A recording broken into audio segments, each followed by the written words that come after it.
Hi, I want to show you how to convert a photo to PDF on iPhone.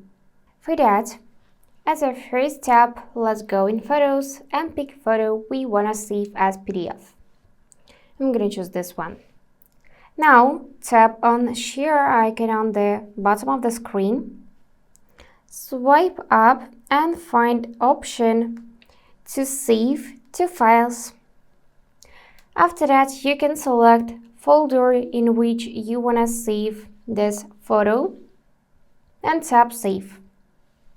Now I want you to open Files app, find this photo in the folder, and if you take a close look, it is still in a JPEG format.